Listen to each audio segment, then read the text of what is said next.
आकाशीय बिजली जो कि अभी नॉर्मल चल रहा है, आकाशीय बिजली क्यों गिरता है, इसके पीछे क्या वैज्ञानिक रीज़न है, आकाशीय बिजली का मतलब क्या होता है, कैसे गिरता है, कैसे लोगों को ये डैमेज कर देते हैं, लोगों को लाइफ को लॉस कर देते, मतलब लोग इसमें अपने लाइफ लॉस कर देते हैं उनकी, कैसे लोग इससे मर जाते हैं, कहाँ कहाँ ये गिरता है, किन किन जगहों पे ये ज़्यादा गिरने की चांसेस होती है, कैसे इससे हमें बचा जा सकता है, और कहाँ हम अपने आप को प्रोटेक्ट करें। अगर आपको फील हो रहा है कि लाइटनिंग हो सकती है, बादल गरज सकता है, चाहे वो मतलब बिजली गिर सकती है, तो हम कहाँ अपने आप को प्रोटेक्ट करें, हमें कहाँ जाना चाहिए, हमें कहाँ नहीं जाना चाहिए, इन सारी चीज़ों को हम इस वीडियो में बताऊँगा कि कैसे गिरता है, कैसे बिजली बनती है, और कहाँ कहाँ इसका इम्पेक्ट ज़्यादा हो सकता है, कहाँ कहाँ जाने से आपकी जान की खतरा हो सकती है,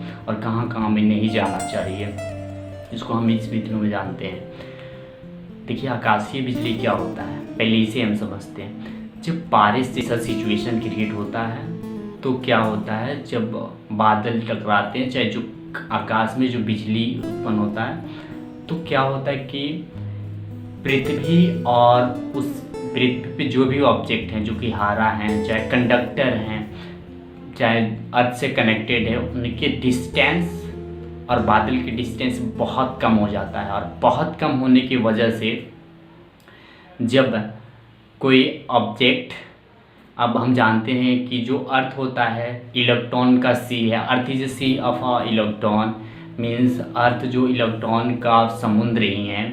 डैट मीन्स कि अर्थ के पास बहुत ज़्यादा इलेक्ट्रॉन है। इलेक्ट्रॉन मीन्स निगेटिव चार्ज, लेकिन जो बादल्स होते हैं उनके पास पॉजिटिव चार्ज हो जाता है। आयनाइज होने की वजह से उनके पास पॉजिटिव चार्ज हो जाता है, और पॉजिटिव चार्ज होने की वजह से, और अर्थ के पास नेगेटिव चार्ज तो अवेलेबल है बहुत ज़्यादा अमाउंट में, हंग अमाउंट में negative charge available in side the earth. तो क्या होता है, जब अर्थ से बारिश के समय में अर्थ से इलेक्ट्रॉन कंडक्टिंग पार्ट की तरफ चले जाते हैं। कंडक्टिंग पार्ट जैसे ग्रीन जो भी है, ट्री हुआ, चाहे कोई बिल्डिंग है, बिल्डिंग में भी जो रड लगते हैं वो भी कंडक्टर बन जाते हैं, क्योंकि जब बारिश होता है तो क्या होता है कि वो कंडक्टर की तरह काम करने लग जाते हैं। पानी आयनाइज हो जाता है और वो कंडक्टर की तरह काम करने लगते हैं, मतलब उसमें से इलेक्ट्रिक करंट फॉलो कर सकता है और एक दूसरे से दूसरे की तरफ के लिए आगमन कर सकता है। अब इसमें ये होता है, बड़े बड़े बिल्डिंग, ट्री हो गया, चाहे कोई ऐसा ऑब्जेक्ट रखा हुआ है जो कि एकदम ड्राई है, मतलब सूखा हुआ है, बट आपको फील हो रहा है कि वो सूखा हुआ है, उससे नहीं आ सकता, उस पर करेंट नहीं आ सकता, तो उस पर बिजली नहीं गिर सकती है। तो इसके पीछे ऐसा कुछ नहीं होता। अगर बारिश आ रही है, अगर वो भीग गया, मतलब वो वेट हो गया उसका, वो भीग गया, तो इलेक्ट्रॉन उस पे वाटर अवेलेबल हो चुका है, आ चुका है, वाटर लेयर आ चुका है, उसके थ्रू इलेक्ट्रॉन ऊपर पहुंच जाता है। और क्या होता है, जब वहाँ पे बिजली चमकती है, पॉजिटिव चार्ज होता है और ये नेगेटिव चार्ज है, तो एक दूसरे के अट्रैक्ट करते हैं और वहाँ पे बिजली गिरता है। उसके आसपास में जो लोग होते हैं वो अपनी लाइफ को लॉस कर देते हैं, मतलब उनकी डेथ हो जाती है बिजली की करंट लगने से।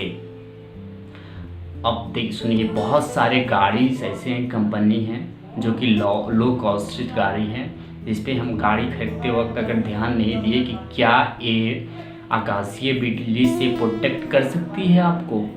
बहुत सारे गाड़ियाँ ऐसे होती हैं जो कि नॉन प्रोटेक्टिव होती हैं, मतलब आकाशीय बिजली से। तो आप गाड़ी खरीदते समय इसका ध्यान रखिए। बहुत सारे गाड़ी के अंदर आपको रहने के बाद अगर आपकी गाड़ी के ऊपर बिजली गिर जाए तो आपको कुछ नहीं हो सकता, मीन्स आप प्रोटेक्टिव हैं, आप प्रोटेक्टेड, आप सेफ हैं उस गाड़ी के अंदर, ये भी होता है।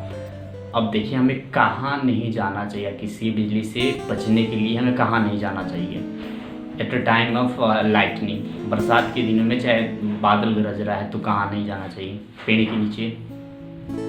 पेड़ के नीचे तो आप कभी मत जाइए, क्योंकि सबसे ज़्यादा जो लाइटनिंग से डेट होती है, आकाशीय बिजली से डेट होती है, वो पेड़ के नीचे लोगों को जाने से होती है। दूसरी, आपके घर में कोई कंडक्टर चीज़ है, मोबाइल, टेलीफोन, जो भी चीज़ें हैं जो कंडक्टर के काम करते हैं, उसे आप स्विच मतलब ऑफ़ कर दीजिए। चाहे जो आपके घर में चार्जर्स हैं, टीवी चैनल्स हैं, टीवी का केबल वगैरह है, सारे को निकाल के ऑफ़ कर दीजिए at a time of lightning, आकाशीय बिजली के, चाहे बादल जो गरज रहा है तब। और आप कभी भी पेड़ के पास बारिश के समय लुकाने छुपने के लिए, अपने आप को बचाने के लिए नहीं जाइए।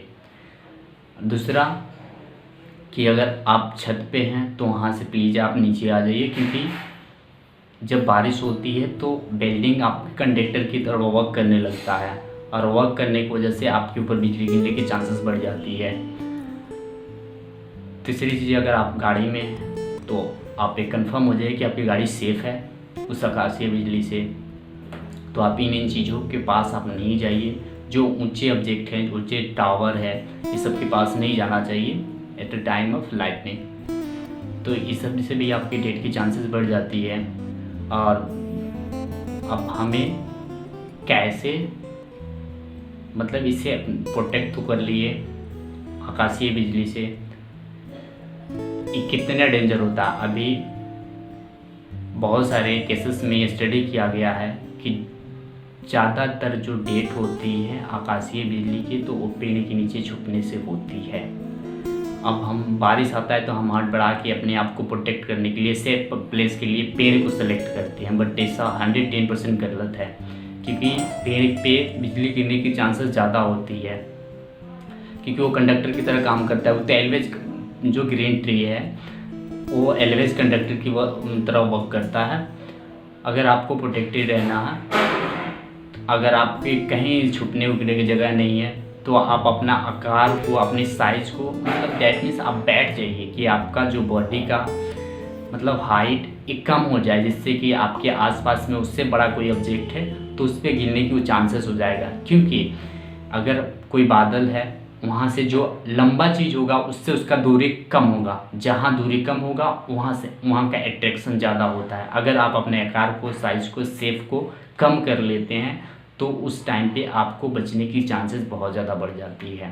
तो इसलिए आपसे रिक्वेस्ट है, आप पेड़ के पास नहीं जाइए। आप अपना आकार, जैसे कि आप ऐसे बैठ जाइए जैसे कि मुर्गा बनते हैं ना, कान पकड़ते हुए स्कूल टाइम में, ऐसे बन जाइए कि आपका जो शेप है बहुत कम हो जाए।